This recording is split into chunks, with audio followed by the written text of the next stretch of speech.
मेरे बच्चे, जिसने तुम्हारे साथ बुरा किया, तुम्हारे साथ अन्याय किया, तुम्हें कष्ट दिया, उसने तुम्हारे साथ साथ बहुतों का अपमान किया है, बहुतों के साथ अन्याय किया है, बहुतों के साथ छल किया है।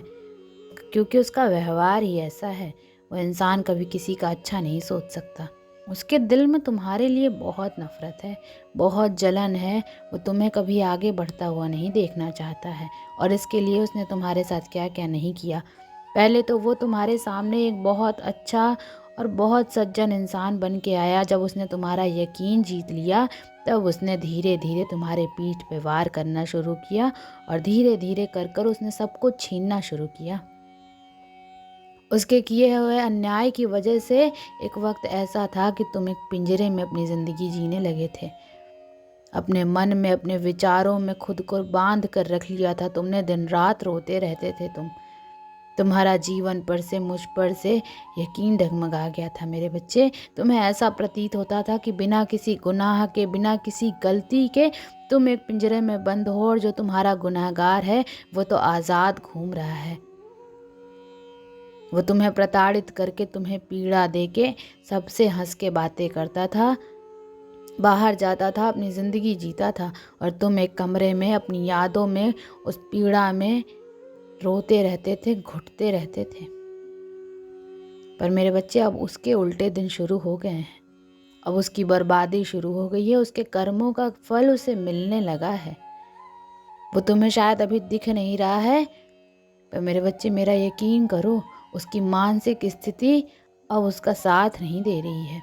वो दिमाग से बहुत विचलित रहने लगा है। अब उसके कर्मों का फल उसके सामने आ रहा है, और अब उसके बुरे कर्म उसकी आंखों के सामने घूम रहे हैं।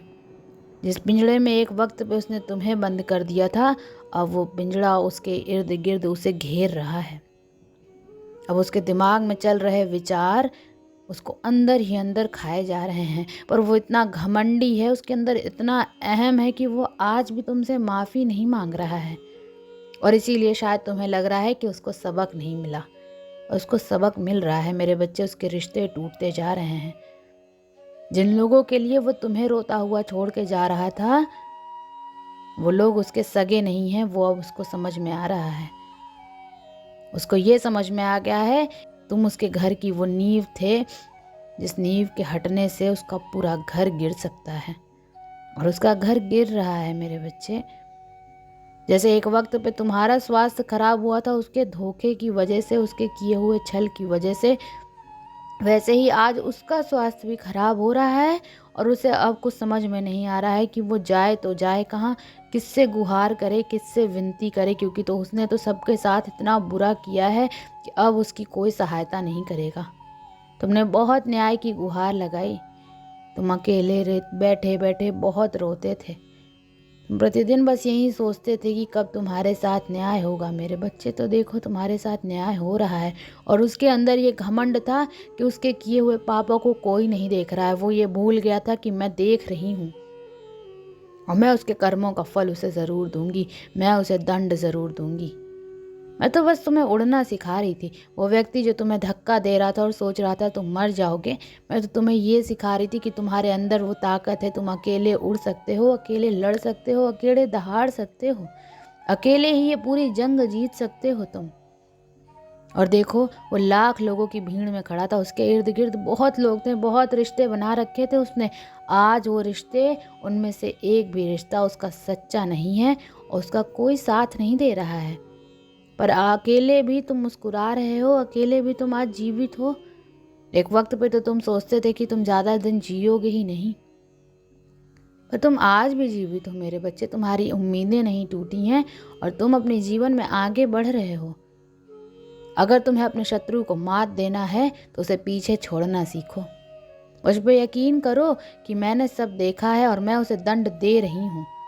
तुम्हें ऐसा लग रहा होगा कि उसे दंड नहीं मिल रहा, तुम्हें ऐसा लग रहा होगा कि वो आज भी तुम्हें प्रताड़ित कर रहा है, तुम्हारी आंखों के सामने हंस रहा है। वो सिर्फ एक दिखावा कर रहा है। उसकी मानसिक स्थिति तो इतनी खराब होती जा रही है मेरे बच्चे, जो तुम सोच भी नहीं सकते हो। सिर्फ उस व्यक्ति को ही पता है। और वो जितना अपने अहम की दुनिया में जीता चला जाएगा, वो जितना इस छल में जिएगा, जितना इस दिखावे में जिएगा, कष्ट उसे ही होगा। वो तुम्हें कष्ट नहीं दे सकता है। वो जिन लोगों के साथ बाहर जाके तुम्हारी बुराई कर रहा है, जिन लोगों के लिए तुम्हें इतनी पीड़ा दे रहा है, उसे भी पता है, उसका दिल जानता है कि वो लोग उसके सगे नहीं हैं, पर वो तो खुद अब जाल में फंस गया है। वो जाल जो उसने तुम्हारे लिए बिछाया था, उसी जाल में वो खुद फंस गया है मेरे बच्चे। और वो लोग जिनके लिए वो तुम्हें छोड़ के गया था, अब वो उसका इस्तेमाल कर रहे हैं, और वो इतना बुरी तरीके से उस जाल में फंसता चला गया है कि अब उससे बाहर निकलने का रास्ता उसे समझ में नहीं आ रहा है। यही कारण है कि उसकी मानसिक स्थिति खराब होती जा रही है। उसे ऐसा लगता है ना कि वो तुमसे माफ़ी मांग लेगा तो तुम माफ़ कर दोगे मेरे बच्चे, तुम्हारी माता उसे कभी माफ़ नहीं करेंगी। तुम ये सोचना छोड़ दो कि उसे क्या दंड मिलेगा। तुम्हारी आंखों के सामने ही उसे दंड मिलेगा, और तुम अपनी आंखों के सामने ही उसे उस पिंजरे में बंद देखोगे जिस पिंजरे में उसने तुम्हें एक वक्त पे बंद किया था। तो अपनी माता पे यकीन रखो। अब बहुत सह लिया तुमने, अब तुम्हें आगे अपने भविष्य में सहने की ज़रूरत नहीं है, किसी की भी बात सुनने की ज़रूरत नहीं है। ओम नमः शिवाय।